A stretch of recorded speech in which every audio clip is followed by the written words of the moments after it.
¿Te gustaría humanizar tu centro de salud y no sabes cómo? Hoy te quiero compartir las 9 claves que, según mi experiencia, son básicas para tener éxito en un plan de humanización.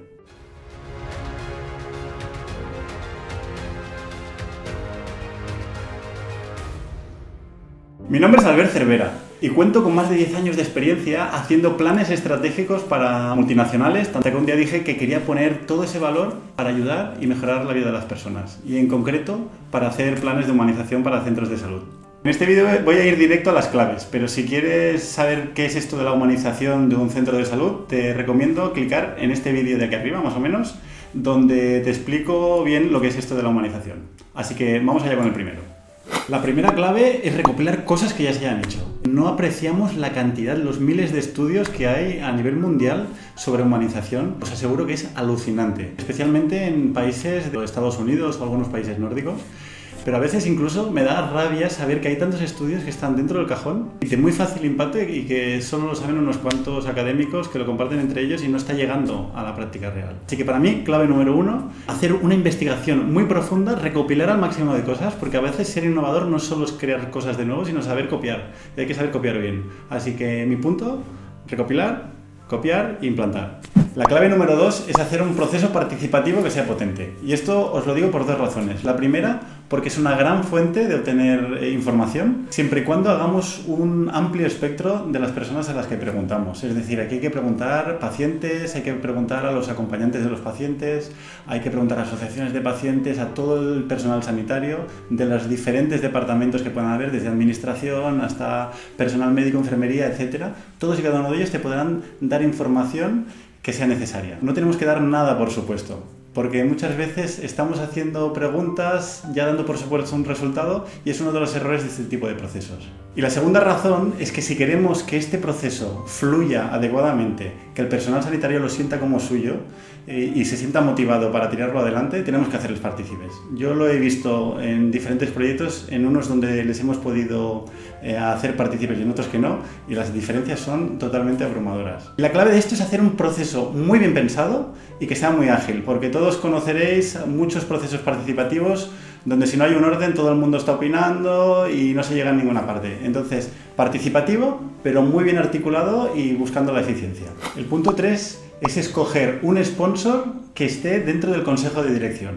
Esta figura sirve como guardián de todo el plan y sobre todo para eliminar esos bloqueos y esos frenos que surgen en este tipo de procesos. Os puedo asegurar que de tener un sponsor que esté implicado en el proceso a no tenerlo es la diferencia entre un plan que tenga éxito y otro que no.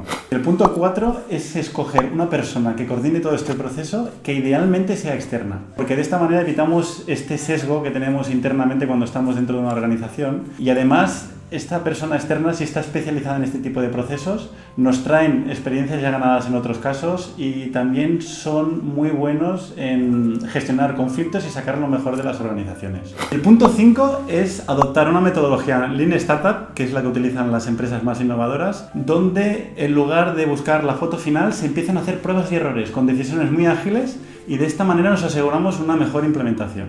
El punto número 6. Hay que tener una visión que no sea endogámica. El sector sanitario es muy conocido por tener una visión muy endogámica, que esto significa que solo se tienen en cuenta los diferentes centros sanitarios y no se ven más allá. Pero si yo tengo que investigar sobre cuál es la mejor manera de mejorar la experiencia del paciente, ¿en qué sector me gustaría fijarme? ¿Sabéis en cuál me fijo yo? Me fijo en Walt Disney. Mucha gente no se lo imagina. Walt Disney es la empresa que gestiona mejor la experiencia de lo que ellos llaman los invitados en sus parques temáticos.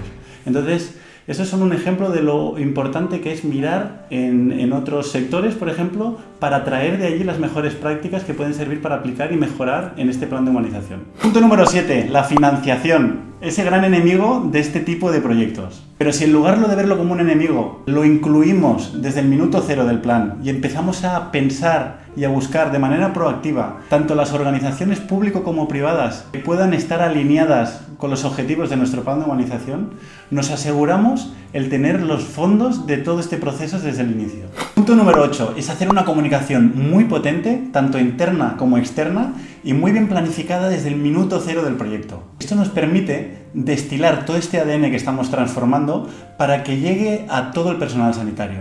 También para que llegue todo este esfuerzo que estamos realizando a los diferentes agentes públicos. Para esto yo recomiendo hacer acciones de comunicación que sean muy potentes. A mí, por ejemplo, me funcionan muy bien los vídeos de participación que sean emotivos, y también, si tenéis personal de investigación, es muy interesante que se pueda medir y cuantificar, generando evidencia científica, y que con esto podamos acabar generando unas publicaciones. Y ya hemos llegado al último punto, que ni mucho menos es obligatorio, pero os puedo asegurar que en mi experiencia me ha dado unos resultados increíbles. Y es el de sacar las reuniones clave con el comité de dirección de la zona de confort en sus oficinas, en el centro sanitario, y llevarlos a un entorno natural. Os puedo asegurar que los resultados de 2 días de sesión en la naturaleza son los equivalentes por nivel de profundidad y por todo del que podríamos haber tenido en reuniones durante un año.